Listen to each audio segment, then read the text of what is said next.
I'm Holly Constant. And I'm Maddie Hockaday. We really love Parks and Rec, and we really love behind-the-scenes details. So we're researching everything from DVD extras like deleted scenes and commentaries, plus interviewing cast and crew who actually worked on the show. We also bring on guests and friends to geek out about everything parks. So join us, you tropical fish. This is literally the best Parks and Rec rewatch podcast. We're your park pals. There's a park and some pals, and there's also therapy too. Hello, friends. Hello, Park Pals. We're taking a little break this week, so I'm going to be re-releasing this amazing episode from Cooper Thornton, a.k.a. Dr. Harris. The timing is perfect because the last episode in I'm Leslie Knope, he comes on and he says that Jerry has the largest penis he's ever seen, which we talk about in this episode, okay? So please enjoy this. Please take some time to rest. I feel like everybody is just in the processing mode and the driving mode and like, let's finish everything. But take some time for yourself, and I hope that we can help you do that in some way by just relaxing. So you'll get to hear, you probably are hearing Phoebe right now, but you'll also get to hear Cooper Thornton and our original, interview. I'm not going to say anything else. Please follow us on Patreon. We want to have a community, so please follow us on Patreon. That is $8 a month, and it's so, so cool. You'll get to ask questions to people like Cooper Thornton. And what we'll also do is have you review our podcast if you haven't done that already, okay? So please take a listen, please enjoy, please respond to any sort of messages or anything, like just talk to us, because we're lonely and we want to hear from you. Okay, thanks so much for supporting us, and here's Cooper Thornton and our episode and our intro and our outro. Thanks, Dr. Harris. Thanks, Cooper.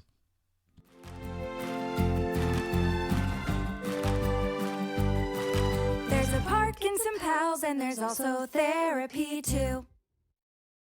Hey, everybody. Welcome to another episode of Park Pals. Thank you so much for being here. Thank you so much for waiting. We're super excited to bring you an episode after some time off, and we've got a great one for our time back. Maddie will be joining me in the interview, but not in this intro, just because of scheduling and all that good stuff. But so I'm excited to have us both talk to the amazing Cooper Thornton, aka Dr. Harris. Oh my God, it was so lovely. I will let you listen to it. There was a brief moment where his son called, and so you won't hear that part, but I thought it was just so lovely, and Maddie and I were both texting and saying it was precious because to witness him be himself and not Dr. Harris, I don't know, it was just really cool and sweet, and I loved it.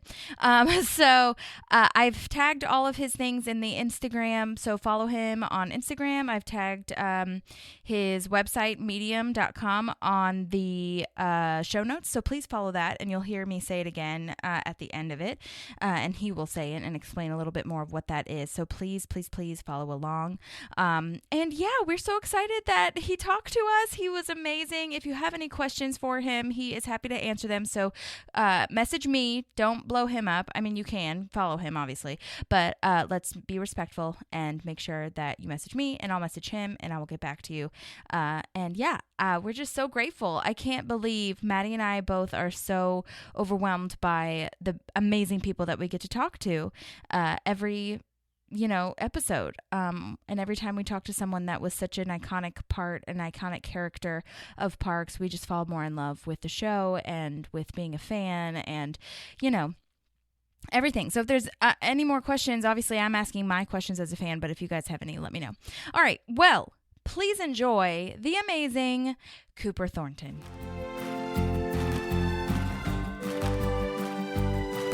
There's a park and some pals, and there's also therapy too. Hello? Hello? Holly? Hi, yes, Cooper. Hey, how are you? Good, how are you? I can't see you, but I can hear you. Can't see me. Let me fix that. There we go. Yay! Hello! Hey, how are you? Fine, thanks. How are you doing? I'm really good. What's on your wrist? Let's see it. The tattoo. I've got, this is Zoe. I guess it's backwards. Zoe in Greek is life in nice. English. Nice. Yeah. I studied abroad in Greece, and I just really connected with the culture. So I was like, I have to get a piece of that on my body. And what's the other? This is a whole note in music, like on sheet music. It's a whole note. Yeah. So Yeah. This is my co-host Maddie, by the way. Hi, Maddie, by the way. Good to meet you. Nice to meet you. Where are you guys? I'm in Nashville. Oh, where I'm born and raised. Yes, I wanted to talk to you about that. And Maddie's in Prescott. In Prescott, Arizona. Arizona. You knew that. Well, Nice. Prescott, yeah. How did you guys meet up? Well, we went to college together. We went to Berkeley College of Music together. And that's how we became BFFs, and we were roommates in college. And then we've stayed friends ever since we graduated, which is wild because we haven't lived in the same state in how many years, Maddie? I don't know. Oh gosh, you graduated in 2014. It's been 8 years since we've lived in the same city. Which is wild. That's wonderful. Keep it up. Those Yes. friendships will serve you well. We're trying. It's hard work, man. It is hard work. Long It distance. is. So. It is hard work. It is hard work. Yeah. Where are you right now? I am, well, I got it fogged. I am in Chapel Hill, North Carolina, Oh, okay. which has been my home for about 3 years now. Gotcha. Okay. Was in LA for 20 and was in Nashville for most of it before that. Gotcha. Okay. So where exactly were you raised in Nashville, or like where did you live Kind in of Nashville? kind of the Green Hills area. Oh my God, that's literally where I am right now. I Oh, live in you're Green really? Hills. What street? Where are you? Let me tell everybody my address. No, Yeah. it's right. You know where Green Hills Grill is? It's right Yes, off I know where Hillsborough. Green. Yeah. That is blowing my mind. Oh Yeah, my God. used to do improv at the Bluebird. We were the resident improv group at Bluebird. They had improv there? Yeah, long before it became, it was a Bluebird, but it was when Amy Before it was famous. when Amy technically. Curland was owning it and managing it, and there was a group of us called SponCom, Spontaneous Combustion, and SponCom Comedy, and we some really great people, and we were regular gigs, did musical, improv, and all kinds of stuff. Oh my God, I had no idea. Wait, so It was how did that terrific happen? fun. Like, did they ask you to play there, or did you just kind of look around and ask to? No, they be asked in- us to. Excuse me. They asked us to. There were a bunch of us were already, sorry, No, you're good. deep in the Nashville theater scene, and so we knew Amy that way. Her brother is Peter Curland, who has been the sound director for all of the Coen Brothers films. No. Yeah, I know, right? And he was involved with Dark Horse Theater. When I don't know if Dark Horse is still around. It is. I've auditioned for a few things, but I haven't Oh, good for seen you. a ton of stuff yet. Or like recently, rather. I did Yeah. 4 years ago when I first moved here. They had stuff going on, but I don't Okay. know. I'm sure I'm just not as plugged into that one. And we were all involved with Nashville Shakespeare Festival also. Oh, On the fun! board I've briefly opened for with them. them. That is so wild. You what? You opened for them? Yeah, I had a friend, which was so wild. That's cool. At Centennial Park?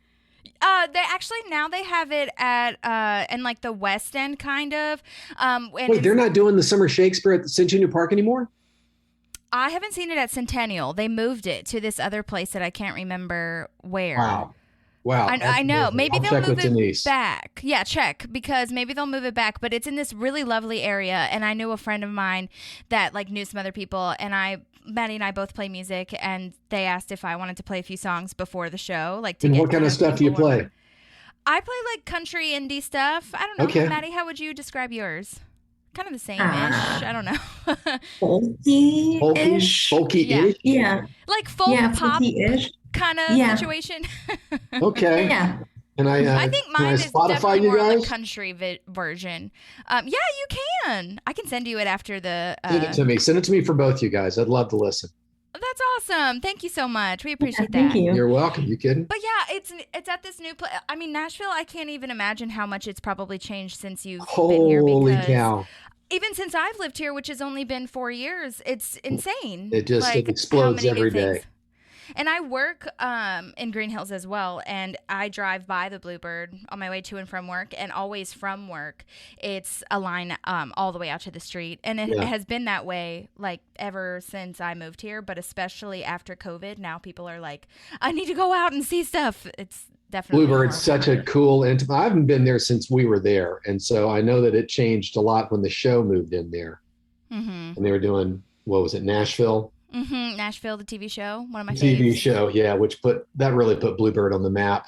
Though for anybody that was in the know, Bluebird was on the map always. I mean, Yeah, anybody that was definitely. interested in music, just particularly for the writers. Exactly. Well, I think that one of my friends just went to a show and they were like, "Oh, and they're not really in the music circle." And some of the songwriters were playing songs that, are on the radio, and they're like, "Oh my gosh, I had no idea. These people are famous, but they're just walking amongst us because they're the writers and they're not the faces, you know?" They're the ones that walk amongst us. Yeah.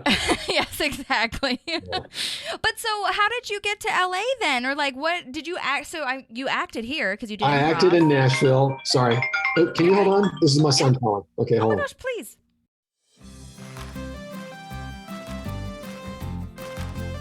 So cute. How old's your Oh, son? thank you. That was my goal, just to be cute. He did not think that was cute at all. This is my 14-year-old that's signed up for a swim meet tomorrow that's not wanting to do it. So I got to figure that out. Oh, Got to that figure that sucks. out. Yeah. Oh. Maddie did swimming when she was in high school too. So she Did you? Oh yeah, I swam my whole life from 7 on to 18. Did you swim? You didn't swim in college?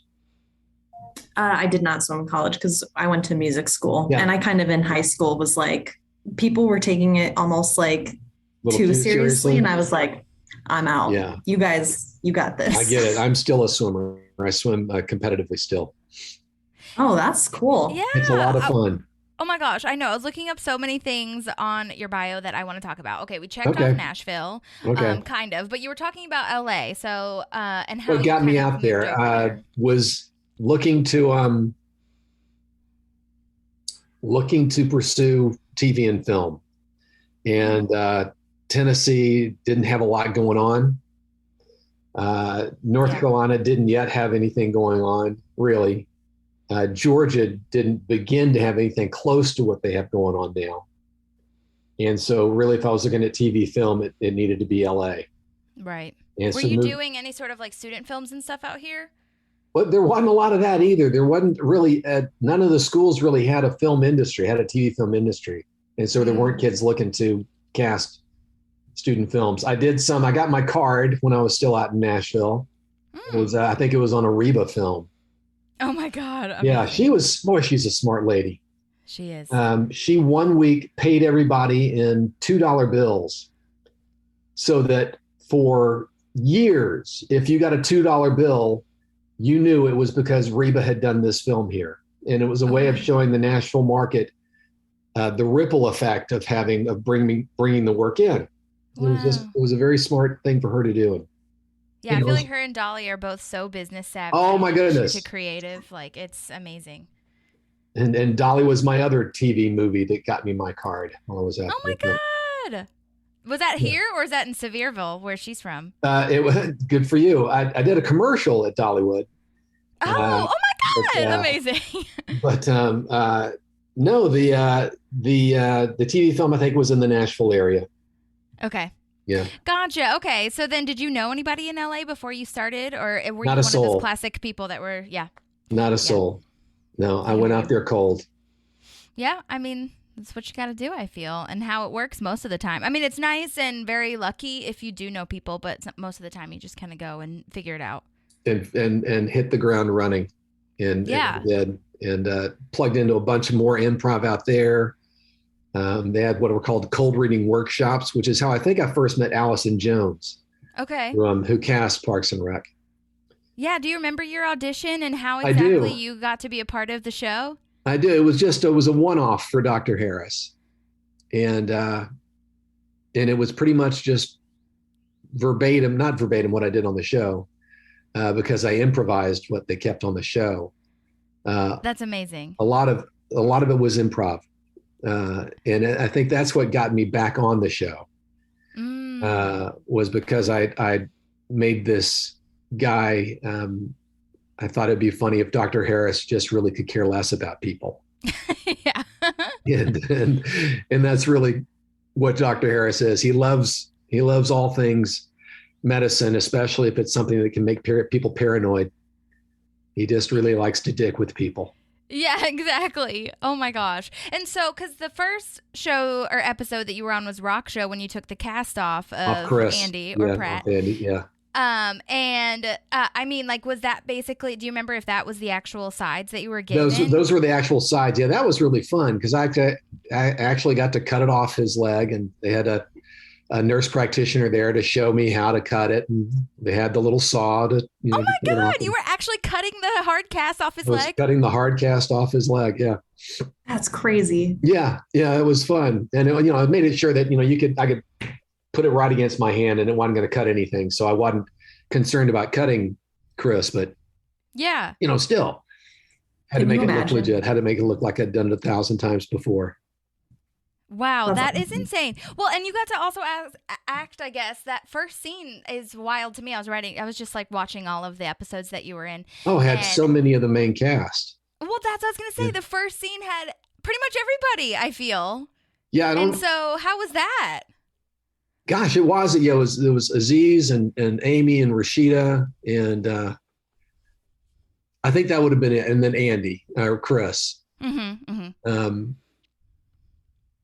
That was pretty great. There's nobody more giving and more pro than Amy.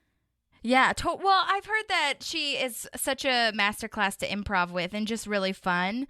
So tell me a little bit about what you were improvising on that first episode. Like what exactly? I think what I improvised that they kept that I think got the writers interested was when Andy gets up to just to walk, and he falls. Mm-hmm.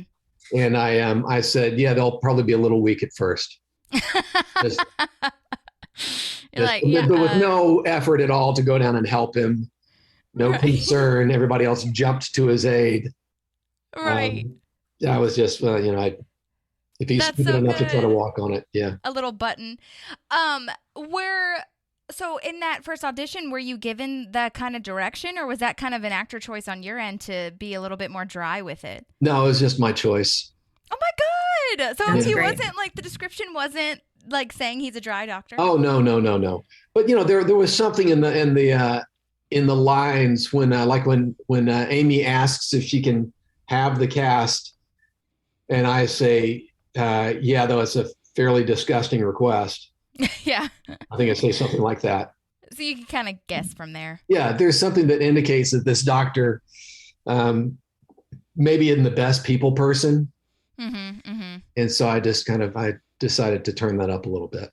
Well, it's kind of amazing, too, because in each scene, I mean, you're in a lot of episodes throughout the show. And so it's really funny because each scene is probably like 30 seconds, maybe. I mean, apart from the Halloween one. So, like, it's really lovely the way that the writers kind of gave you just some fun things to work with. Oh, they were so generous. Yeah, one-liners. But then you, obviously, and I always am interested to see how the collaboration works because obviously, like, they wrote it, but you delivered it. So, and like, I think that you make a good point in saying that, like, you probably were asked back quite a bit because of the improv, you know what I mean?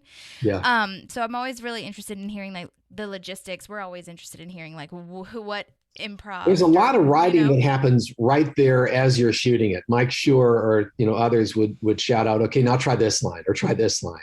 Mm-hmm. Or that was good. Do that one again. There was one where, again, Andy was in the hospital all the time. He was always doing something stupid. Yeah. Or right. Get injured. And I said something about him recommending a helmet. And Amy she said, okay, she shouted to Mike or something, keep that. Let's go with that. Let's follow that line. And let's see what comes up following that. She was absolutely first line out wins. There was never a sense of her having to have the funniest line.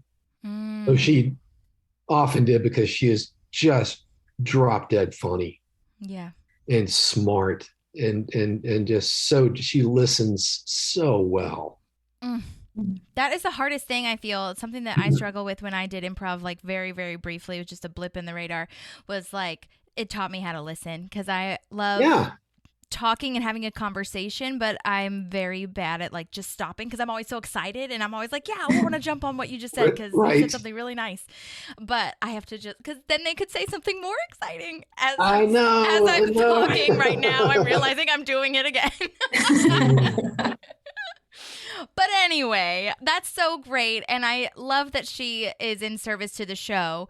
But I was going to ask, so you said something about how you met Allison Jones. Was that she called you in then? Or Yeah, I think it was through what were called cold reading workshops. Okay. There were these workshops in LA where casting directors would come in. You would sit with them in a class with, say, 20 other people, and they would give you sides. They would give you lines from shows that they'd done or just sides that they'd liked that they brought in just to see you read. Okay. And then based on that, that's how, when I didn't have an agent for my first maybe 7 years in LA. Wow. And but was able to get into people's offices that way. That's amazing, and something I think is really important for if any actors are listening or any newer actors or whatever that don't have agents. I think that's really important to just like keep doing stuff, keep getting in classes, and get into classes. Oh my God, that was a great way to network and just keep your muscles active. Mm-hmm. So you didn't have an agent when you got this initial audition though, or No. was it just Allison Jones that called you? Wow. It was just Allison that called me in. Oh my God. That's crazy. So Yeah. logistical question, did you not have to give any like percentages to your agents then when they paid you? No, I didn't. It was wonderful. I got to keep all of it. Oh my God. Oh, that's awesome. But then, Dream. yeah, but that was only for like the first couple of episodes. After I that, I know. had an agent. They got it all. Right, which is a double-edged sword, but it's Yeah. great because then they can get you into more rooms. So That's exactly right. That's exactly. So right. when But did through you those learn that you- workshops, go Oh, ahead. sorry, go ahead, please. No, Through those please. workshops, I was able to go to an agent finally and say, "Listen, I've got a relationship with all these different casting offices, and they are calling me in. All you have to do is submit me, and they will call me in." So those workshops were really what got me.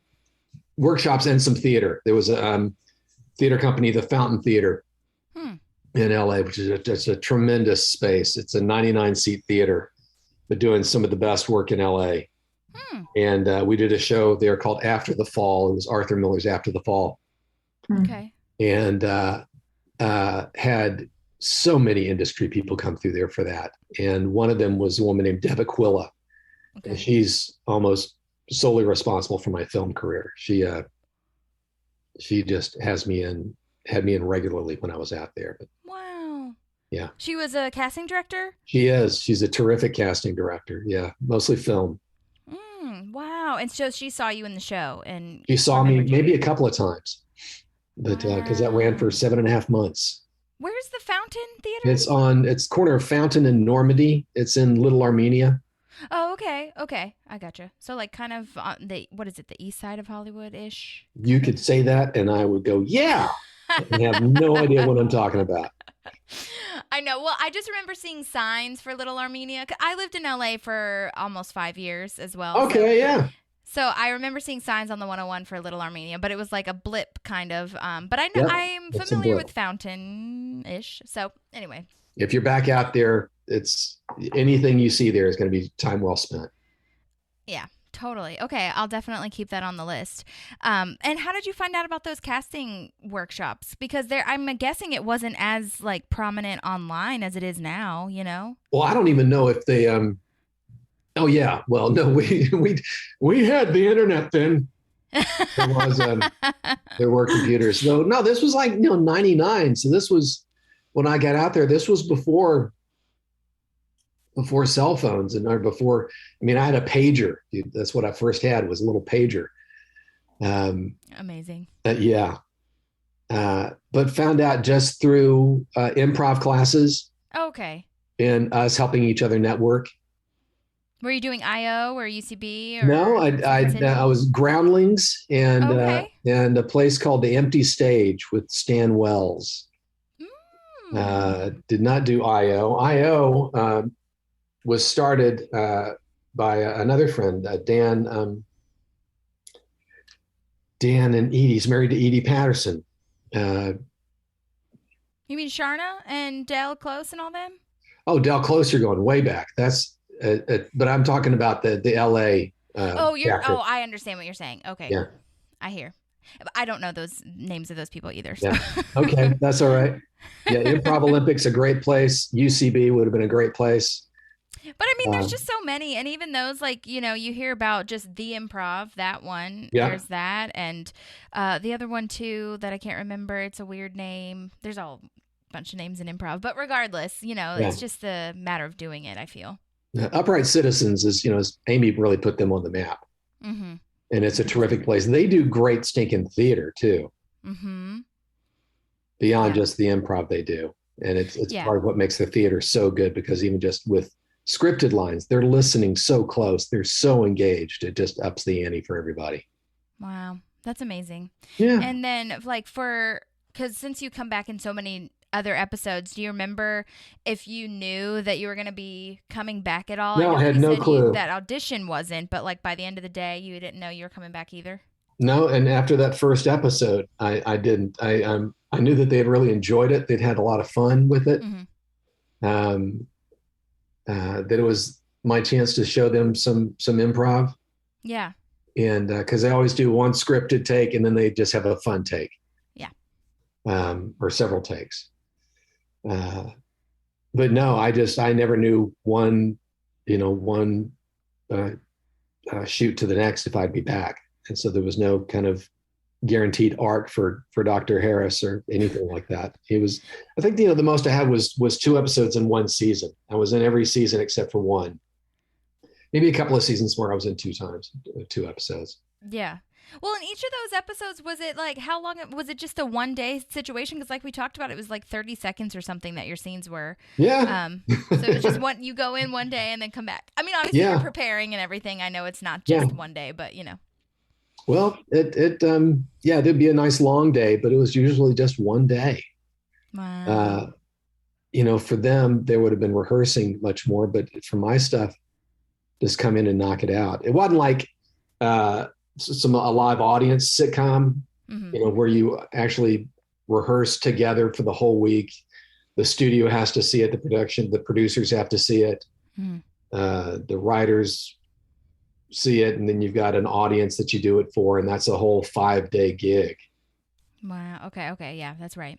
And how was it working with Rashida Jones? Because I feel like that was pretty much your first, like that. You have scenes with her pretty much in not all of them, but most of them are with her because she's the nurse. She's incredibly kind, incredibly gifted, and just she's just gorgeous. She is. She's so easy on the eyes, and it was something about all the rest of the star factor, but for her, she's also Quincy Jones's daughter. Mm-hmm. And that was just being a kind of a fan of him and of everybody he's ever produced. It was like being around royalty. Yeah. Yeah, and everybody that I've heard from that has worked with her anyway, that like interviews or whatever, has said that like she does not come off as royal at all. Like as far as like no, at all. Like you would never know unless she said Not it at or all. you researched it. No, in fact, I'm sure she would hate that. Yeah. No, just every one of them. Amy, Nick, Rashida, Retta, Jim, those in particular, just super unaffected, super approachable, super kind, super laid back. It was, they really worked hard to make sure that even the guests, artists like me who are coming in for just, one-off, walk in and, hey, Cooper, welcome back. So good to see you. We heard so much great stuff about what you did last time. That line was just the best. Let's just have fun and play. It was so welcoming. And there are other shows that I've been on where, the principals just understand it's hard for them to welcome new family members in every week. Sure. But Parks and Rec, and I think they really were just following, Amy's lead. Mm-hmm. That's what they've said. It was just they compare her a lot with Steve Carell, like who was at the lead of the show or head of the show rather, is going to be the one that people follow the most, and like she was just great about it. So that's lovely. Yeah, yeah, she's a super lovely person. Yeah, well, and also speaking of all the people, one of my favorite episodes that I was watching too was when you and Nick Offerman or Ron have a scene together because you guys are in the same sawdust out of his ear. Yes, Yeah. And you guys are like just in the same headspace. And I know I get it. Like for comedy purposes, maybe it wouldn't be a great like friendship because you guys both have the same thing going on. But I would love to see a like mini series of Dr. Harris and Ron being friends or somehow. Oh, God bless you. I would love that. I think, yeah, because if anybody, like they have to overcome. If there was anybody on the show that Dr. Harris really synced with, it was Nick. It was yes. His Ron. And one of my favorite things is you had to Same press on vibe. his belly and then he giggled. Oh, and that's his laugh. That's oh God. Great And impression. try to keep it straight when Ron. That's one of those. Go. Ask about that. Was it really hard to like keep the straight face going? Because his laugh is so infectious and so sweet. Oh my and God. he's just such a sweet guy that it was. I had to really have Dr. Harris dialed in. Dr. Harris just, he would not find giggling funny. Right. He adored, this guy who, what was it? Rashida was asking him, how many drinks do you have? He said one drink, one shelf. Right. Mm-hmm. Yeah. Or like he asks, or Rashida says, like, we'll have your test results back in a second, like cholesterol, sugar, all that stuff. And he's like, not interested. Yeah. And then he just walks away and you're like, strips your off the line is prescription. He's perfect. gone. Yeah. Just wish all the patients could be like that. Mm-hmm. Yeah. I really hate it when they ask questions. Really hate it when they ask questions. Yeah. That was Dr. Harris in a nutshell. That's the whole vibe I got from Dr. Harris was, I love the science. I love the medicine. I don't want to be around people. I can't Get me stand out the of here. people. You nailed it. You absolutely got it. Thank you. That's Medicine would be great if it weren't for people. Right. Did you ever have an experience like with bedside manner like that with another doctor, or did you you read the lines? I think and you're we've like, all had that bedside experience with doctors who really would rather we be textbooks instead of living people. Yeah. So that wasn't hard to draw on at all. My dad was a doctor, but he had a fabulous bedside manner. But no, I love the idea of a doctor who, is there for the betterment of society, but he just would love it if society didn't have to be part of it. right. Yeah. Did you ever want to be a doctor at all since your dad was? and you played this? No, I never did. And it was probably because my dad was, and I saw what that was like. And it took so much time away from us. And I just thought, no, It's a lot. I'm good here. I think Yeah. I'll pursue something where I have no job security whatsoever. Right. Much more interesting that way. Much more interesting. I can Oh my play God. doctors. I get to play lots of doctors. Yeah, exactly. You definitely have a doctor look. We could see that. Mhm. And a doctor look, a lawyer look, kind of the Yeah. bad look. Yeah. Love that. Well, and you also got to act with Rob Lowe when he said that he had tendonitis, or he thinks, and then you think that he has shoulder cancer, or you make that joke about like That's right. that's what it could have been, the alternative. Yeah. How was that? Do you remember that scene? I remember that whole shoot, and that was very interesting. Because Rob was not part of the first, several seasons. Mm-hmm. And so he and I didn't have any kind of history or camaraderie. And so it was pretty much just come in. It was like coming in as a doctor and just doing a quick exam Mm-hmm. and leaving. But, there again, when they first started the show, none of these people were really successful film actors Mm-hmm. or known for their film careers. Yeah, it was mostly TV. Well, Rob Lowe anyway, for sure. But Rob really was known. Yeah. Because Because he had the whole he was in a bunch of stuff, but I just remember him always playing like the bad lawyer guy, like in Wayne's World and a bunch of other ones. Yeah. But anyways, continue. Well, Rob was known, and so there may have been a little bit of just this is Rob Lowe. Just something about the name. This is a name. This is really Rob Lowe. I know. Did you have to like get in the right headspace to act with him, or were you more of just like, okay, it's another day, I'm just gonna be casual? No, it's another day. I could be casual, but I could also use any kind of, if there were any, oh my goodness, this is Rob Lowe. I could use that with Dr. Harris as something that keeps me from feeling like I could really connect with this person. Yeah. So I let it be something that is a wall between us, because that's where Dr. Harris would rather there be a wall between him and all patients anyways. That's true. Even if, that's a good call. Like, even if the patient was famous or something, like in the show's reality, like Dr. Harris would be like, whatever. I hate just whatever. No. Yeah, and I was laughing out loud because I hadn't watched it in a while, that episode in particular, because we review the shows and we're only what season are we on now? 3? Season 3. Yeah, we just started season 3. So, but I hadn't watched the tendinitis one in a while, and that's when Rob Lowe's character is like, Dr. Harris, you are literally the meanest person I've ever met. I was laughing out loud. I was like, and I laughed at it because I loved the way he delivered that. He had a great character. He did. It was just the eternal optimist, and everything is up and wonderful. And so it was somebody especially fun for Dr. Harris to dig with. Mm-hmm. If you can make this person who is so health conscious believe that they have shoulder cancer. Even for just like a moment. So evil. Yeah. That's so funny. Yeah. Even for just a moment, that would make Dr. Harris very happy.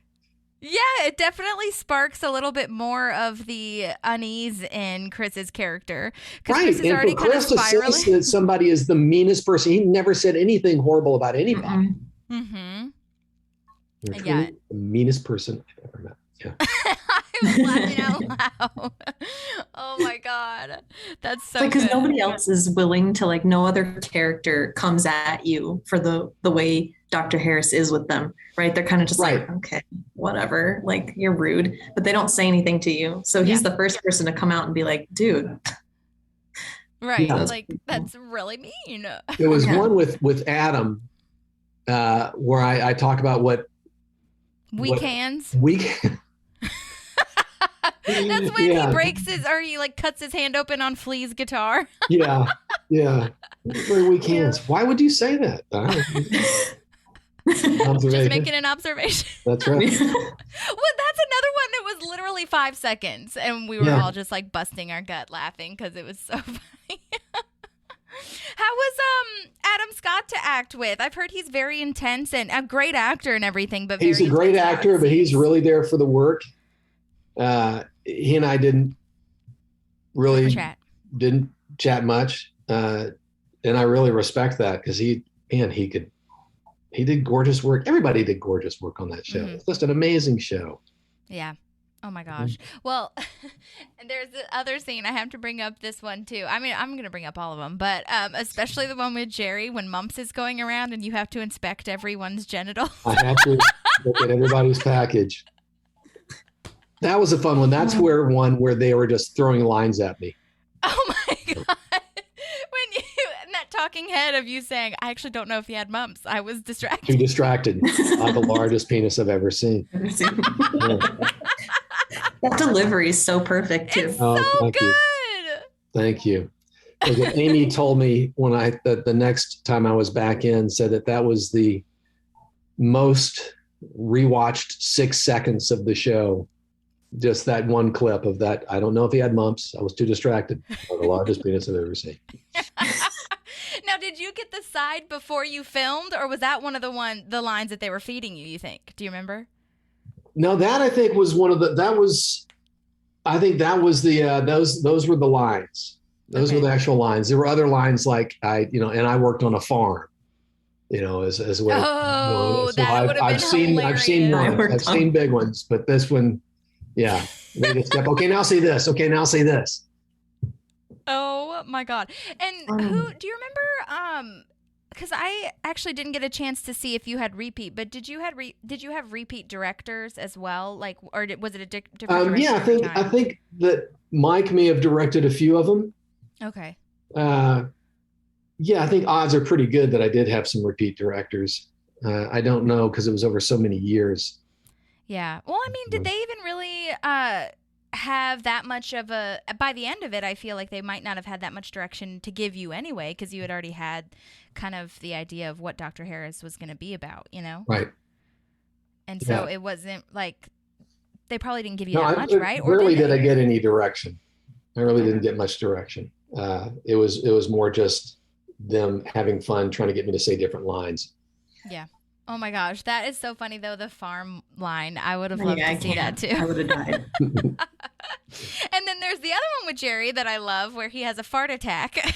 Oh yes, would you please just call it Aziz? Really, could you please just call it a fart attack? I love you are not taking the bait whatsoever. No, You you didn't. I don't even know if your character would was even thinking about it. You're just like, no, that happens. yeah. It's then again, he's the doctor. He's the science. This happens. Don't knock my science. That's right. And if I think that you're wanting me to say something that'll make you happy, that's the last thing in the world I'm going to care to say. Right. You know. Oh my God, that's amazing. And so I guess, usually I do ask about wardrobe, but I feel like you were in the same one every time, right? Like there was no other, even at the Halloween party. Came dressed as a doctor. When I came into Rashida's office when she's looking for a sperm donor, I think I was in like a tweed jacket. Oh yeah, that's right. Yeah, I think that I was not just in the doctor's garb then, but I think you're right. I think every other time. I think it was fun because back toward the end, not toward the end, but maybe halfway into the show, I actually had maybe even had a name tag. I thought, okay, now I'm here to stay. They made up a Dr. Harris tag. So, okay, they've wardrobe, or costume or props have done that. So there's some investment in it now. So they've got, I made it. I'm in. That's amazing. Did you get to keep anything Not from a set? thing. Okay. Not a thing. They though they did, 1 year sent out. I got this great hoodie that's Nope when she was running for office. Nice. And it's got that on it. It looks very official. It's really fun. Sent out a whole book about Pawnee, the history of Pawnee. Oh my gosh, you mean the one that she wrote, that Leslie The one Knope that she wrote, yeah. Oh, love it. That's real? Yeah, it's real. That's so cool. How about that? Yeah, got that. But they sent out some fun swag like that just to say thanks. Yeah. Okay, well, if you ever find it, send a picture of that to me because I would love to see it. Okay. I may have actually found a fan and said, hey, here, you deserve that more than I do. So still got the hoodie. That would be very cute. Yeah. Well, and I also, okay, so on your IMDb, there it says that you were in the office in Phyllis's wedding. Is that real? Did that get that's cut? real. Yeah, that's Okay. real. Can you explain this to me? Because I don't remember you being in it. Did they cut It's your because scene? you gotta look at the extras. It was a scene between me and Pamela. And I am You mean Pam? Pam. Her real name is Pamela. Yeah, Pam. Anyway. We both went to Baylor too, as a little bit of trivia. Oh, that's cool. Oh, okay. But, she asked how I know Phyllis, and I said, well, it's actually, I know their cat. I'm their a feline veterinarian, but that I specialize in feline spirituality. What? And, so that's where Pam just doesn't know what to do with this guy that is interested in a cat's eternal, spirit. Wow. Oh, The office was, they could write. Oh, And that was a super fun one because Steve Carell just got messy. Yeah. That whole episode, I have a lot of debates now because Scott's Tots, to me, for the longest time, was the most cringy episode. Like him having to go tell high schoolers he wasn't going to be able to pay for their college. Mm-hmm. But then you watch Phyllis's wedding and you're like, this actually might be the cringiest episode. They really had some cringeworthy episodes. You just, oh God, I really, that guy. Well, I think that's so funny because there was a couple times when I did go back. The first time when we reviewed Rock Show, the first time I saw that on your IMDb, and I was like, "Where in the hell is he?" And so I will go back and I will look at it. But I also should probably buy the DVDs for that one too, so I can see the deleted scenes. Which is funny because in real life, I bet Jenna Fisher, aka Pam, would really be into a feline spirituality mentor person. Yeah, she loves cats. She would, and Phyllis may also, And Phyllis, that Phyllis had been the casting director for the show. Right. Yeah. She was a casting director that I've been in to see several times, and they hadn't cast that character and just had her reading it and found that she's got to do it. It's just got to be her. Have you listened to Brian Baumgartner's podcast? No. Oh my gosh, he plays Kevin. He's basically doing, well, I think he's still doing it now, but the one he had before, the one that's releasing current episodes or current, I guess, like behind the scenes or whatever, he had like a documentary style podcast, and it was brilliant, and they talked about that a lot as well. Like a lot of the production was great.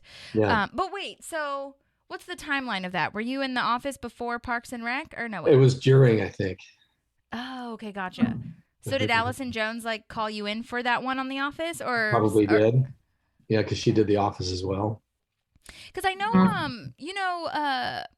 for the extras anyway, I know Dorian Frankel, the casting director, is the one that does a lot for Parks, but I didn't know who did a lot of the co-stars for The Office. Yeah. But I've been in to see both of them, so it could have been either. Yeah. Do you remember auditioning for that then? The Office? No. Uh-huh. Okay. No. So they probably just were like, hey, we have this extra line. No, the only thing I remember auditioning for, actually, The Office, it was more of an audition because there were 2 or 3 scenes where they came back to me and Pam. Mm-hmm. So they really had to just decide, we can't have just a little bit of this. It goes from this guy first introducing himself to Pam. They're seated next to each other at a table. And to where he asks her out, and she just, says, no, I can't. I'm actually intimate with someone. And he says, oh, I'm sorry, I didn't see the ring. She said, well, we're not actually married. And then my guy says, oh, I'm sorry, Phyllis neglected to tell me about your promiscuity. Oh my God. Where is this scene? I'm so sad they had to it's in the extras. You can find it in the extras for Phyllis. I'm going to watch it. One of the only auditions I remember was for Curb Your Enthusiasm. Oh, how'd that go? It was actually with Larry David. And so he just went in, and they just want to see, can this guy improvise? Because there's no telling what we're going to have the show be about. Mm-hmm. So I just sat, and the two of us just said, improvise about this. Oh, and that, you want to talk about sweating my brains out. Totally. Well, wait, which season did you audition for? Oh God, you're asking me. I have to pull up my IMDb. So basically it wasn't the first season. It was it was already been on for a while. Yeah. Okay. Yeah. Do you remember what you were improvising about at all? No, the scene was about me wanting to rent an office in his office building across the hall from him. And he really liked not having anybody there. And so he plays somebody that has cerebral palsy. Hmm. Yeah. He just said, I know I'm going to hell for this. It was so offensive and so spot on and so funny, because he was just trying to make it so uncomfortable for me to even entertain being in this office across the hall, because this guy with cerebral palsy was going to want to have lunch with me every day. We were going to be best friends. That was his, that's where he went. And so I had to just, okay, this is where we're going. We're going to a really dark, horrible place. That's what I was going to say, because oh my God, it's definitely not like a lighthearted thing to think about or improv about. No, not at all. And that's where he decided I know I'm going to hell for this one. Oh my God, that's wild. Oh yeah. Did you ever? Larry Charles directed that. Who directed? Help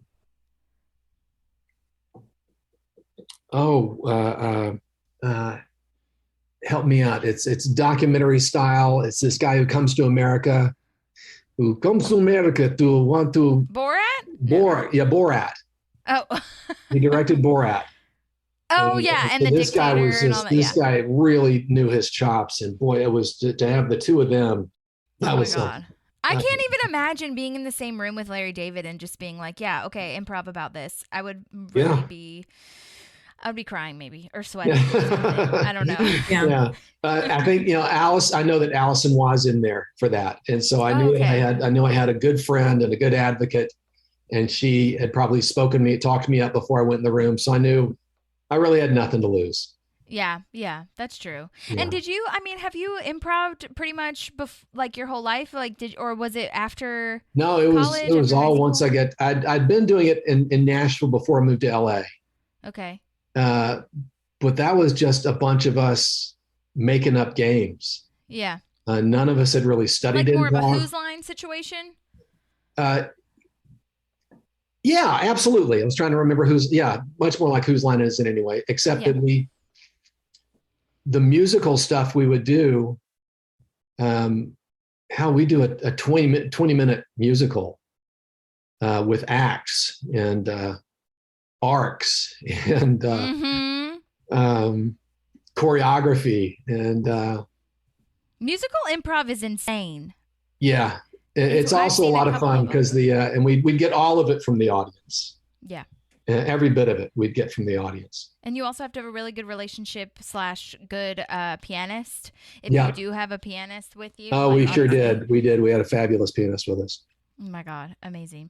And you also went to, I was looking on your website, or not website, on your IMDb.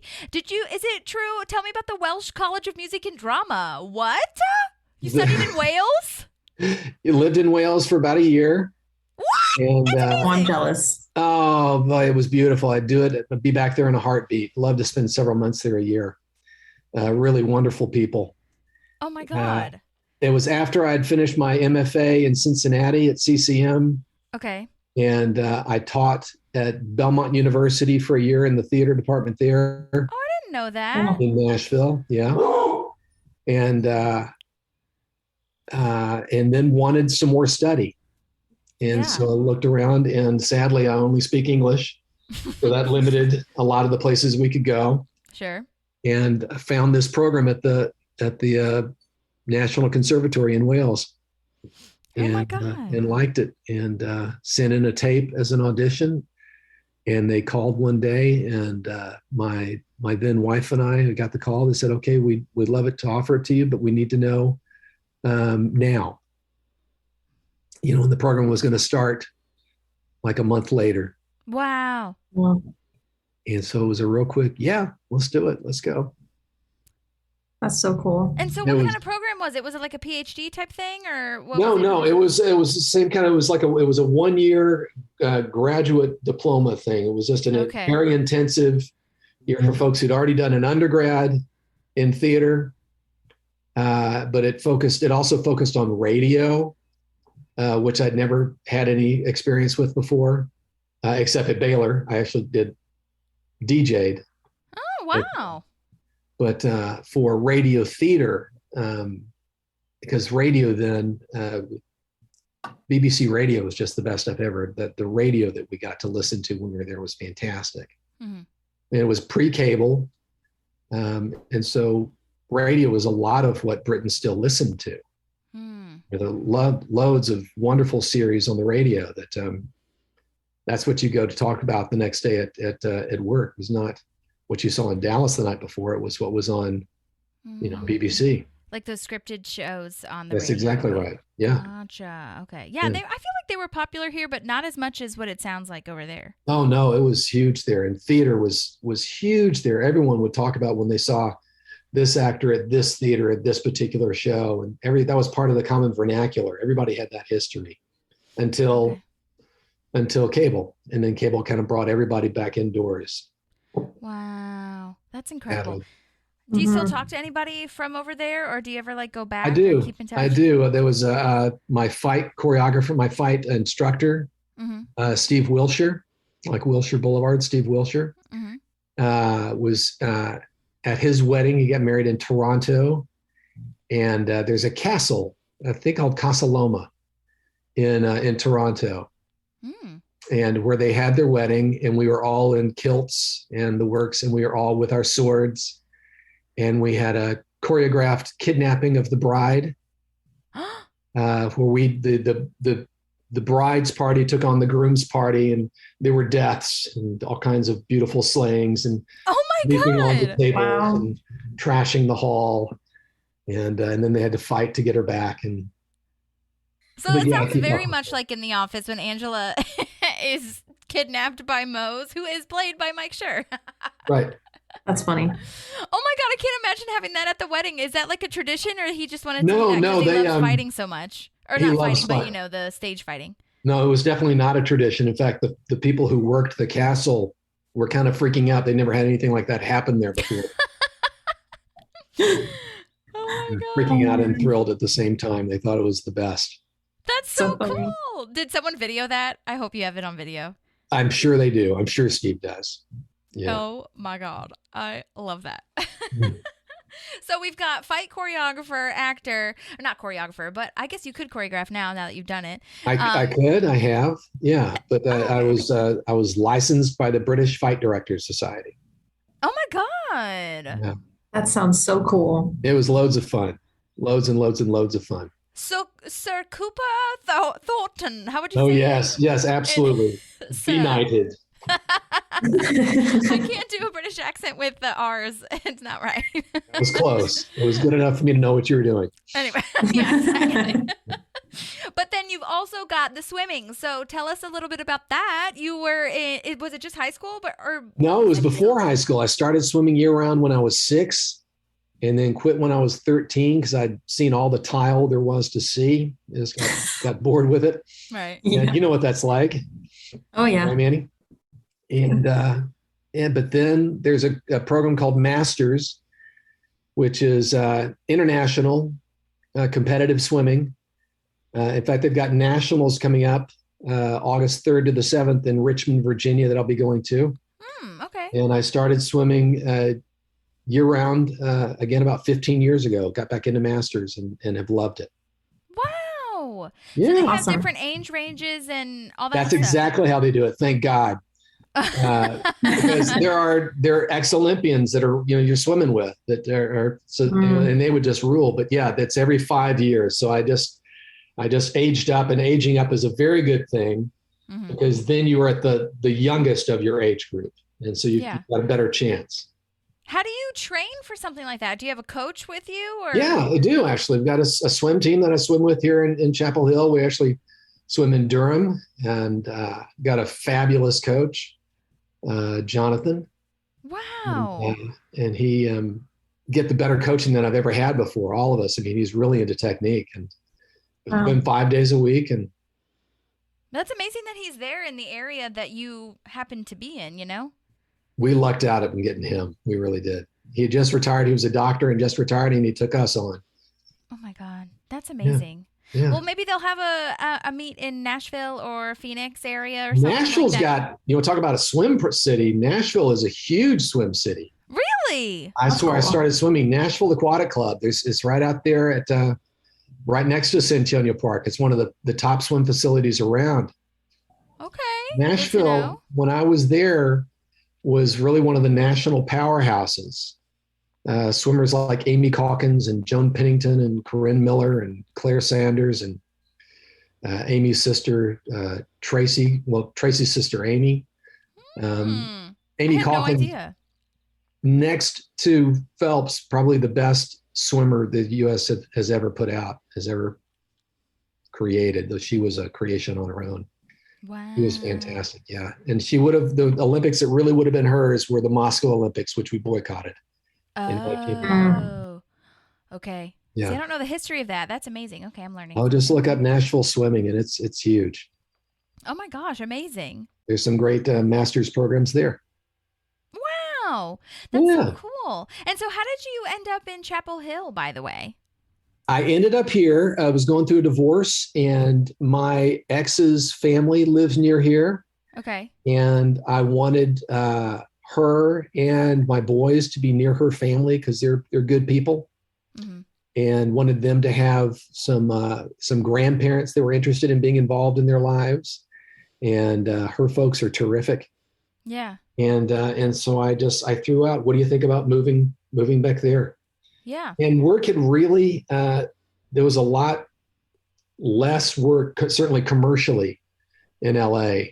Commercial work had all but just dried up. So much was going for non-union work.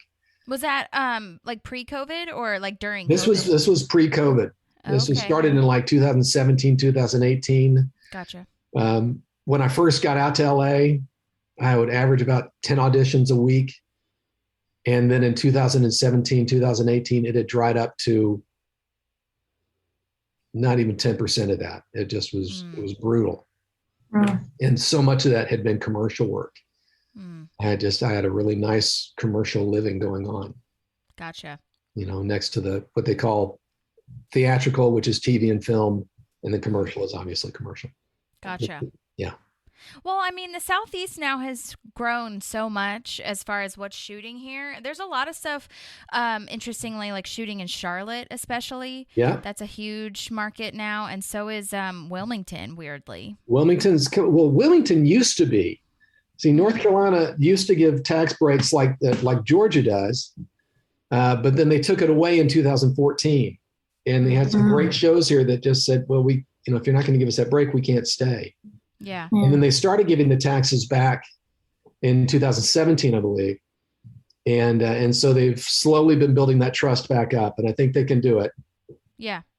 But it's a lot of trust. It's a huge investment, not so much for films, but when you want to bring a TV show in, that's years of commitment. Yeah.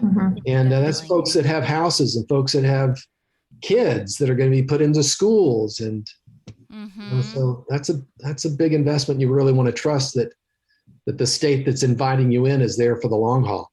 Right. Yeah. 100%. Yeah. Dawson's Creek was filmed in Wilmington, and then One Tree Hill was filmed right after that. And that's right. That One Tree Hill is putting out like a podcast now, the three main women characters. Oh, no kidding. Really?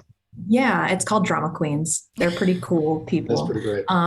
But they're badass women, which is why I really like listening to them. But they talk about how, well, I waited until I made sure we were getting a second season, and then I bought my house, and then they had someone on who had kids. And I was like, I didn't even think about the fact that if you're signing on for a TV show in a different city, you're having to sign your life on there, basically. Yeah. You're working like 6 to 8 months out of the year there. That's right. That's exactly right. It's a huge commitment. Yeah. I know. I wonder why we need another show that's filming in North Carolina. I guess. Well, no, wait. I feel like The Walking Dead was in North Carolina for a little bit. Now they're in Atlanta, I think. Atlanta owns it. There's so much work out of Georgia, almost more work out of Georgia than LA. Are you still auditioning and stuff for things in the Southeast? Oh, loads. Okay, good. Loads. I just did 5 auditions the other day. Ooh, All stuff out of can't talk about it. Oh my God. So are you doing commercials or film or? No, this is almost all. I did one recently for Georgia Lottery, which was fun. I played a human crane, like fun. One of those grab things when you go into like a Denny's, there's that little crane that you can pick up the toy. Yeah. So I was in a harness just going down and grabbing a bunch of money. Oh my God. Yeah. That's amazing. Yeah. And painful. Oh no, no way. Not comfortable. But to be in a harness like that for hours at a time. Well, did you have to like do training and stuff for that too? No. They didn't give you any sort of safety training? No. Just strap you in and just pray that the person who's operating the harness, doesn't fling you into something. Oh my God. That's some trust. Yeah. Almost all the stuff is TV film. Okay. It's almost all TV film out of Georgia. Okay, well, I'm going to manifest that you and I work together sometime. God bless you. That would be so fun to be in a commercial with you. I would lose Bring my it mind. on. Bring it on. Well, I don't know, how far away is North Carolina from Nashville? I mean, North Chapel Carolina. Hill from Nashville is about Chapel 8 Hill. hours. Okay, that's not About that 8 bad, hours. but it's So. bad enough. How far is it to Nashville, Tennessee? I'll tell you. It looks like Nashville is about 517 miles. So the way I drive, about 8 hours. Okay. Okay, I'll have to make a trip out there. I've been wanting to visit both Chapel Hill and Wilmington and also Savannah. I really want to see Savannah. I've heard good things about that. Savannah's in Georgia. Yeah, that's in Georgia. Yeah. And I know they're filming a lot of stuff out there as well. So, and they have a good theater crew, I feel, in Savannah, so that could be fun too. Good. Yeah. There are huge ripples of communities from Atlanta. So any city of any size in Georgia is going to have crews. Right. Yeah. That's true. That's very true. So I'm excited about that. That'll be really fun. Yeah. one of these days. Bring it on. But okay, well, another question that we like to ask everybody before we kind of wrap up, or I mean, we might not be done, I don't know, but I just wanted to make sure that I ask you this. Which character would you say that you resonate with the most, if you could choose, in Parks and Rec rather? So, you know, I relate As a really character, heavily- no, finish up. What were we going to say, Holly? No, yeah, as a character. So like I relate heavily to Leslie because Sure, I can I'm see that. crazy and organized, but also like trying to be generous, but also kind of want to control a lot of things. So I'm trying to find that Anne. balance. And Maddie is an Anne. Oh, yeah. Now we balance each other out. I can see that. I can see that. So to you, other than Dr. Harris, who would you resonate with? You know, if I want just plain fun, it would be Ron. But probably Ben.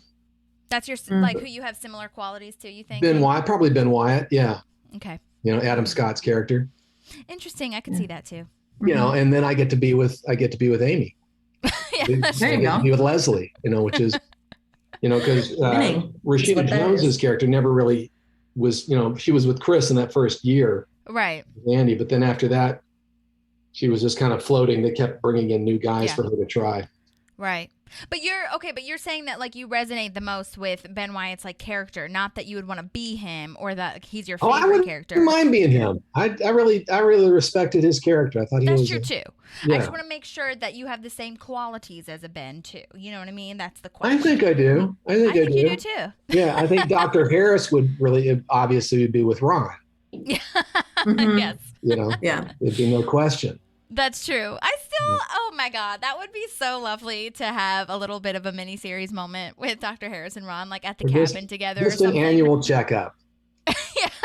You know, Oh. me And and then Ron's maybe you colon. have, I don't know, maybe you have like a fish or something, or a fishing rod, or I don't know, something in the office that Ron latches onto and is like, what do you do? Or maybe you pull out jerky or something. Nice. I'm writing it in my head. Keep Yeah. writing. Keep writing. So what are you up to now? Are you doing, are you in anything that we can promote, or is it mostly just auditioning right You know, now? I can't say I'm pinned for a film that's going to be it's going to be thing? for somebody that really cares a lot for Sevierville. Okay. And, but I'm not going to say who. You're not going to say who because we Yeah. don't know. That's Winkety right. Wink. But here's Oh my gosh, hoping. well, you're pinned, so we will keep our fingers crossed for you. For those that don't know, pinning kind of means that it's literally just on your headboard. You're on the short Or list. your headboard. Your headshot is on the corkboard, pinned, waiting That's to the be old circled. school. That's exactly right. You got a pin stuck to your headshot. Yes, And then you see headshots. I got boxes of headshots. I don't know what I'm going to do with them. yes, exactly. Oh, well, Maddie, do you have any like closing things that you want to ask or say or anything? No, I just appreciate your time. I love listening. I'm more of a pop in if something comes into my head type of person. Oh, you're so great. that's Thank why I'm you. quiet. But I really appreciate your time. I will tell you that you are one of my fiance's favorite guest stars. Oh, thank you. because He just loves the brutality of Dr. Harris. And every What's time your you say fiance's anything, Ivan. Ivan the terrible. Ivan, that's wonderful. Well, great. Yeah. Well, please tell Ivan thank you for that. Of course. Yeah. Yes, Maddie and Ivan are getting married in 2 months. Hey, Yay. congratulations. Yeah. Thank you. So Where is it excited. gonna be in Coming so Prescott? fast. Sorry? Is it going to be in Prescott? It's going to be in Chandler, Arizona, because it's closer to the airport, and I have a lot of out of town and out of country guests. So we Out thought of it was country, easier. even. Good for you. Yes. Where's Ivan from? Ivan is from Mexico, so it's actually Ivan, but Yvonne. Okay, good. Yeah. Say Yvonne. Yvonne's So- beautiful. It's very I know. romantic sounding, Yvonne. it is. Whereas Ivan, yeah. you can't have. You say Ivan, I hear the terrible. Right. Yeah. Well, a lot of people are like, "Are you Russian?" I'm like, "Are you looking at him?" Right, That's right. Oh my God, that's amazing. But yay. Okay, well, Cooper, we've taken up way too much of your time and You're great. I hadn't even noticed. Oh my God. Well, thank you so much for coming on. This was so fun. I also I gotta say, I love when people's characters are so vastly different from who they are as people. It just like. Oh, and thank goodness in this case. I know, right? Well, it's just so lovely to see, especially as an improviser, for you to see the different characters that you bring to light. And we just like love the guest stars on Parks and Rec, not only in real life when we interview them and how amazing they are, but just like the quality that it brings to the show of creating this like community of Pawnee. It's like incredible. And it blows my mind that you weren't really given direction in that initial like audition, that you just kind of did that and it stuck and it was perfect. I was very lucky. I love it. Well, it's a mixture, right? Of luck and hard work. Luck and hard work, luck and preparation. Opportunity or whatever the hell that saying is. That's right. Well, tell your son good luck at the meet. I will. Thank you. Well, yes, if he ends up doing it, we'll see. If he goes. Yeah. And good luck to you as well if you are competing anytime soon. Thank you very much. Thank you so much. This was so fun. You're very welcome. Thank you. Nice meeting the two of you too. Hope you have an awesome day. And if anyone has questions for Cooper. Oh, wait, Cooper, do you have like an Instagram or anything that I can tag you in? Or Twitter? I do. I got both. If you don't, it's fine. I honestly would respect that. I think it's me, Cooper T. Let me see. I love that. I like that too. It rhymes. Rhyming. Let's see what it is. It tells you how much I use it. I'm looking it up too. Okay. It's okay. You can tell me later. Yeah, send me a line asking, and then I'll get it back to you. Okay, that's perfect. Because we'd love to tag you so that people can follow you. But if anyone has any questions for you, then they can message me and I will ask you. And I would love that. That'd be great. Bombard. But because I always say that in our like social media, because I'm always like, I'm obviously a fan, so we're saying the questions that we find the most with, but that we want to know the most. But there's always a question that I'm going to forget. So I'll tell you one thing that I put a lot of time into is there's a site called a writing site called medium.com. Okay. And I've got a lot of essays up on that, and a lot of them about a battle with depression. Oh my gosh, I love that. And so just really want to help remove a lot of the stigma around that. That's amazing. And so there's a bunch of writing up on medium.com. Okay. I'll tag that in the show notes. There you go.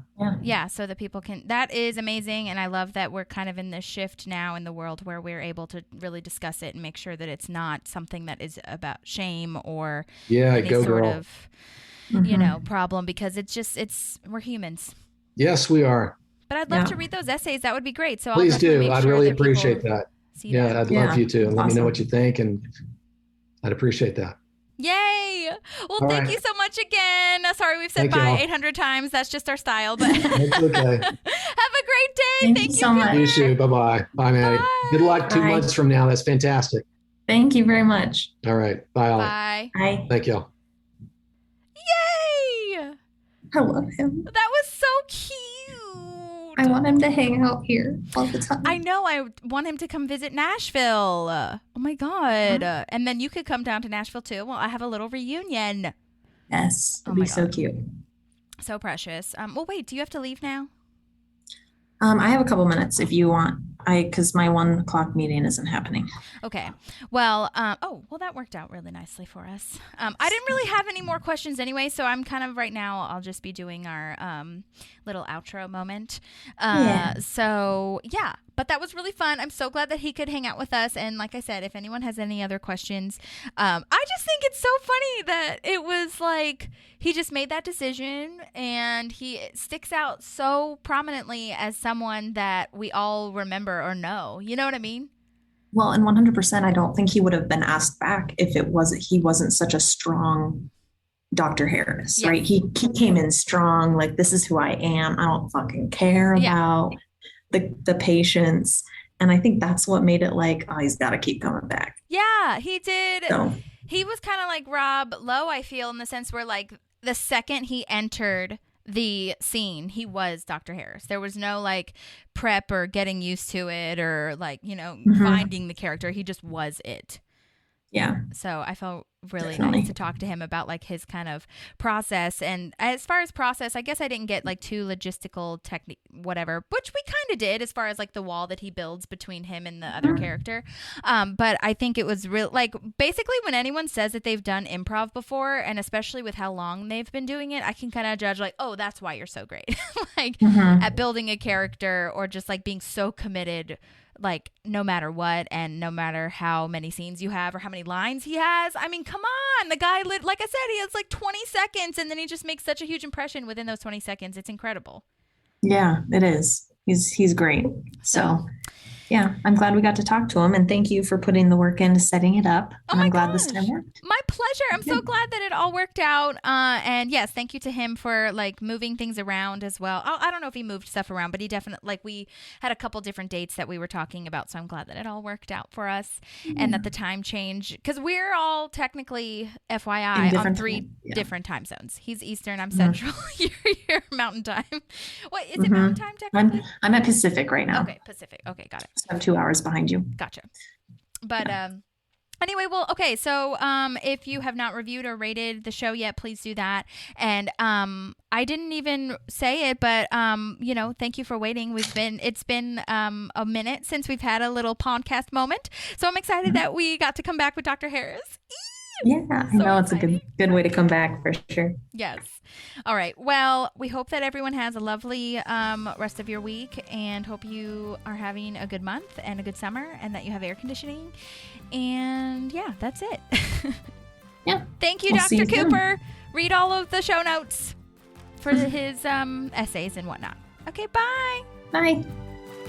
There's a Parkinson Pals and there's also therapy too.